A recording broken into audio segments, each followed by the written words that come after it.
So I Is the totally video agree. play? I'm sorry. Is the video playing? I'm multitasking.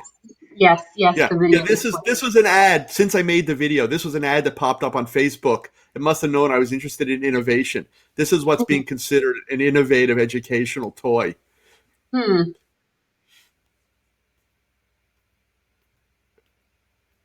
Wow. Yeah, I imagine I was innovative in about 1740. Um, Uh, yes. but I mean, look, they have disruptive, right in the title. That's supposed to Oh anyway. God. Oh God. Well, I think it seems like we do have people here with us. So thanks. Well, that would be good. Thank you once again for the very rich talk. There were so many ideas in there that I would want to unpack a little bit. I think one of the main things that stuck with me is that you talked about agency and how teachers have less and less agency, and it just seems to be at odds with the fact that we hear so often, and we know that as we grow into this rapidly changing world, kids will need to grow up knowing that they have agency. And that also ties into your idea on like education modeling and nurturing and sustaining democracy. So how do we tackle this? Is giving teachers agency something that can be done outside of systemic changes as well, or do you think that it has to be fundamentally something that comes through the education system itself? Well, the first thing we should do is we should stop taking more away. Right? We should stop the bleeding. Mhm. And then we have to start trusting teachers again, and then we have to leave curriculum decisions up to the local communities.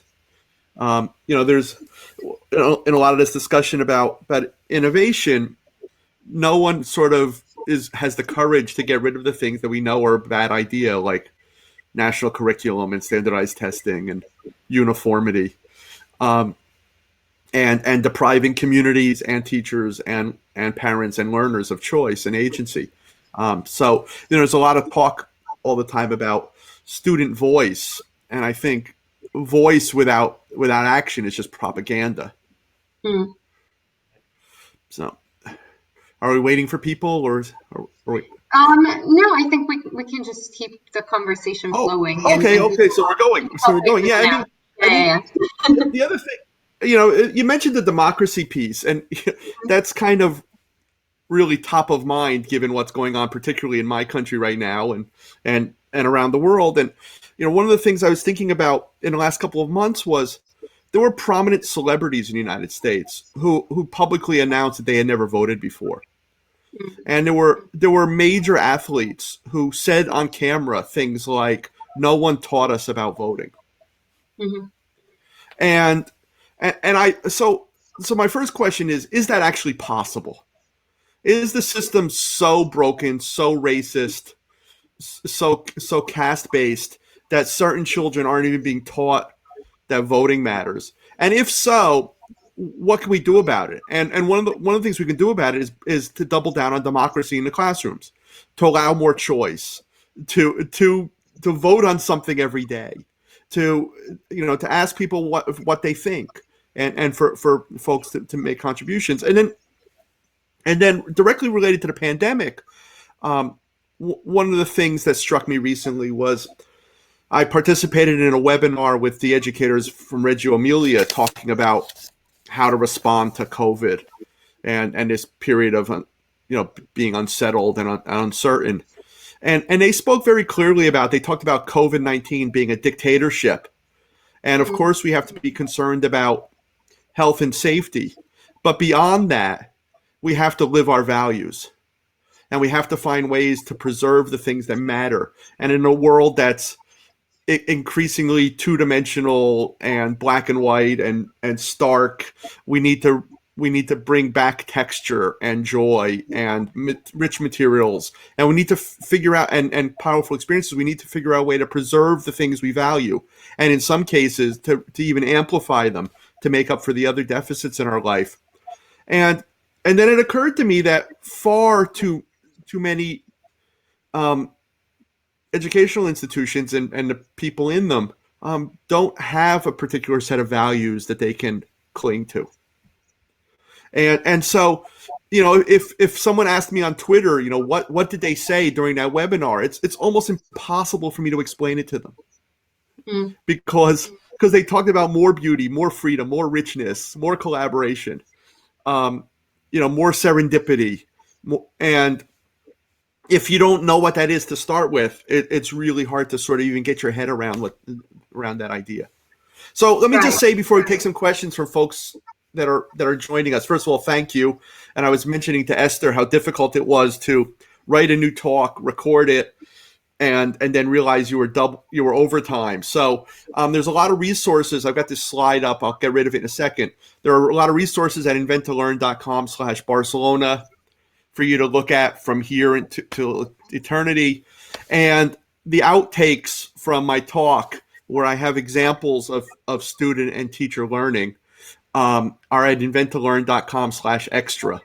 So you can look at that and see all the good stuff that I left out in order to make the video fit 30 minutes.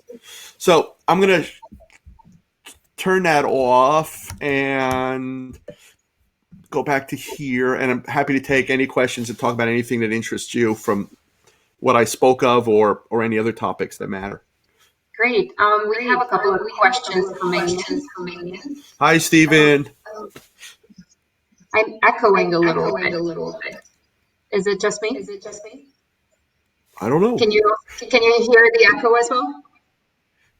I hear just a little tinniness, but no real echo. So Okay, great. So we have a really interesting question on innovation in sub-Saharan Africa. How do we help such regions innovate by moving away from the colonial model?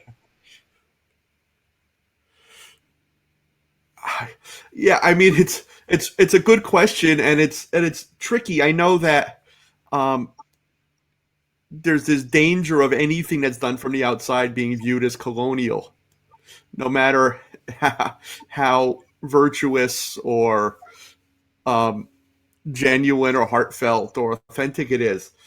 So I think you need to be careful about that, and you need to involve local stakeholders in in decisions about implementation and just the ideas in general.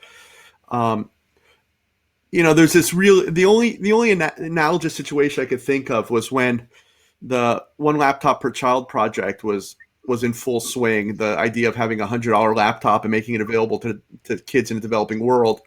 Um, to this day, there are remarkable accusations of colonialism and paternalism that are coming from the West, that are coming from the United States and from Europe and from Australia. Um, when and proclamations of it didn't raise test scores, so therefore it was a failure.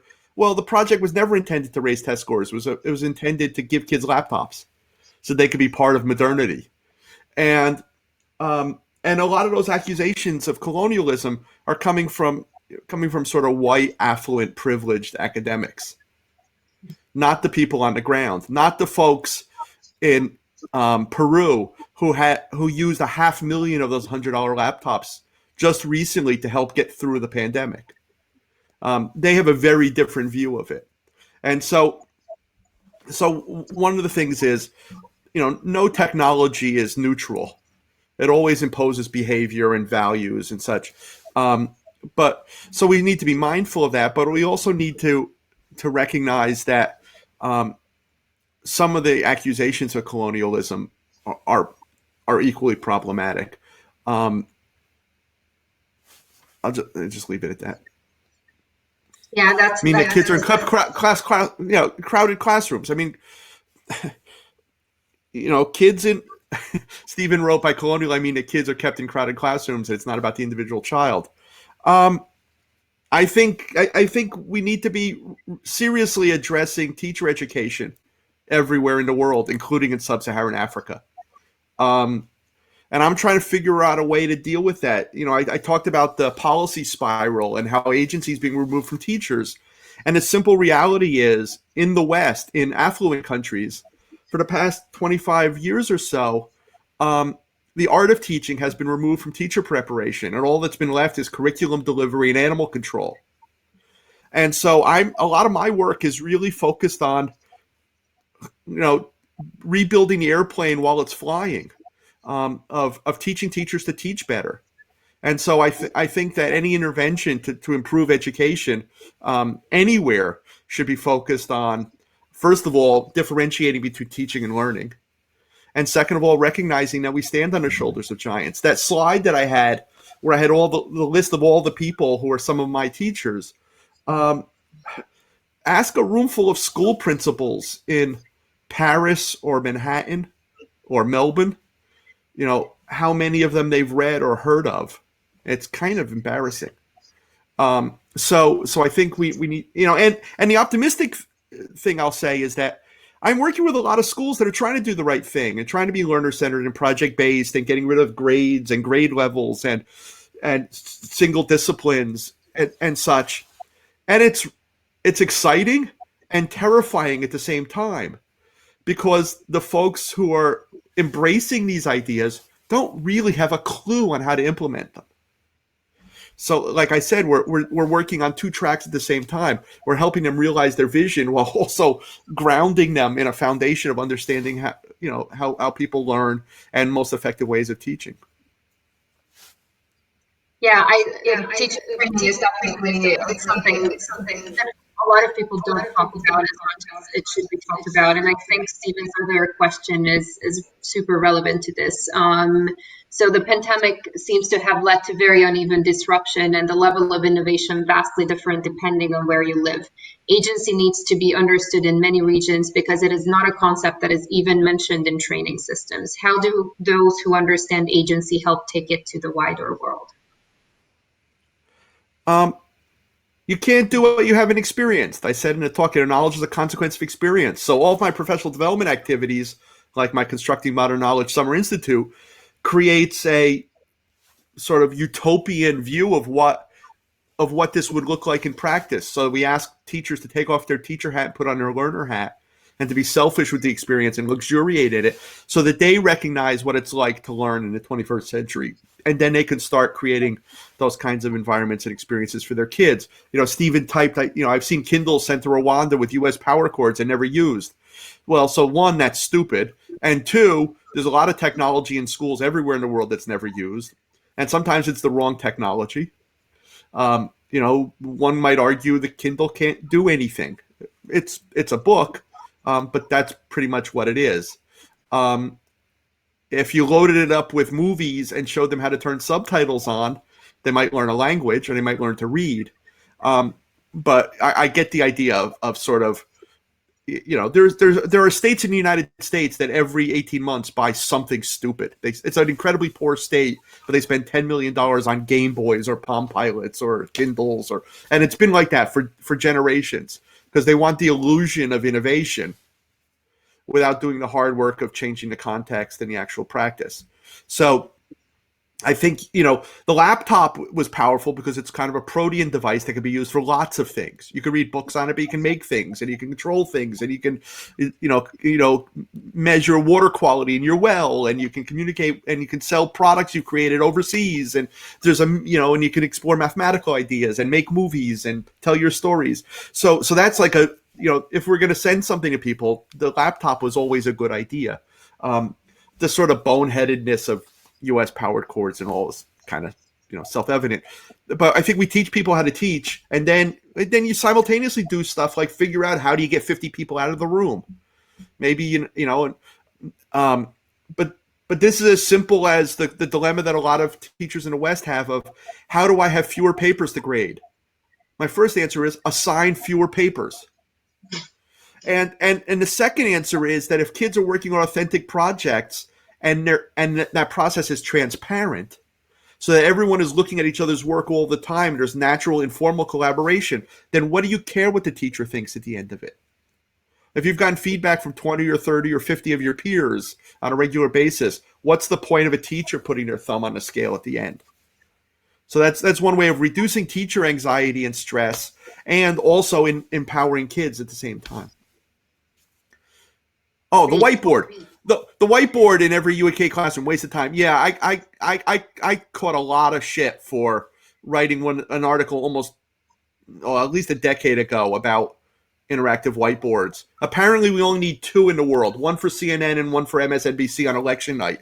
Otherwise, they're useless, and they're giant toxic. They're you can't even dispose of them because they're so toxic. So it's kind of the gift that keeps on giving. Yeah, we have the same thing in Hungary. Every classroom has one, and we never use any of them. So Because it was the illusion of innovation. yep, Right? It's easy. All you had to do was get to one guy who could write a purchase order, and then yeah, all the politicians. And the other good thing about the whiteboard, it was big enough to get your picture taken in front of. that Right? too. And so some people would say, well, well, it depends on how you use it. Well, technology is never neutral. We could make the argument that in some teachers' hands, a chainsaw would be really helpful. In most cases, it would just make a mess or lose limbs. Um, and the whiteboard was about reinforcing the dominance of the front of the room, arguing that, well, sometimes a kid can come up and lead the discussion. That's just replacing a tall lecturer with a shorter one. That doesn't change the educational experience. Emma, or somebody, you call it, Esther. Yeah, Tell me what. yeah. I think we have time for one more question. Let's see. Brian's asking whether we're waiting for a better understanding of how to action innovation in learning. Where do we begin? Well, look behind me. That's a small percentage of the thousands of books I have that tell you how to teach better. Um, I like I said, I think innovation is the wrong goal with perverse incentives. And so we should be worrying about how do we create environments where people can be their best and where they can be good at something. Like I said, that the thing that keeps school viable into the future is being able to answer the question of making school the place where we introduce kids to things they don't yet know they love. And how can we gain the greatest benefit from being co-located at the same place at the same time? Great. And I think we might have time for one more question, real Sure. quick. So Emma's asking how we can help overcome the fear that often exists in schools and is holding learners back, overcoming systemic fear in education of giving learners agency, fear of change, fear of failure. Well, first of all, we should stop celebrating failure. This is another Silicon Valley nonsense. Failure is judgment, and failure is destructive. When little children are playing with blocks and their giant tower tumbles over, they don't cry unless there's an adult watching. They laugh and they fix it. They make it better. They might start over again. And you can't possibly motivate kids with the same thing you threaten them with, which is failure. My mentor and friend and colleague Seymour Papert said, the best projects push up against the persistence of reality. In other words, just stuff happens, and that's fine. So the first thing we could do is eliminate that. The second thing is when people ask a similar question to this, it's usually couched in terms of, well, this project-based learning stuff is all well and good, but the kids who are good at school are uncomfortable and they just want the right answer. They just want to know how they're going to get their A or their top mark or whatever system you're in. And the way I diagnose that problem is that it's an acute is that it's there's a trust deficit. That the kids don't believe you're not going to screw them if they don't sort of do the right thing or get the answer right the first time, or even recognize that there is one correct answer. And so you have to rebuild the trust, and you have to have some experiences where they finally realize that you're not kidding when you say it doesn't matter what I think, it matters what you think. I'll tell you, it's hard. In courses I taught online for graduate students, I always said, there's two grades, A and incomplete. And I practiced what I preached in terms of if there's 20 or 30 people commenting on your work all the time, it doesn't matter what I think. I'm going to propose what you're going to work on, and we're going to see how it goes, and I'll direct the activity in the most productive fashion that I think is useful. But the grading part, the judgment part, doesn't matter very much. And the last thing I'll say about that is it took some students a year or two after they took my course before they finally realized that I meant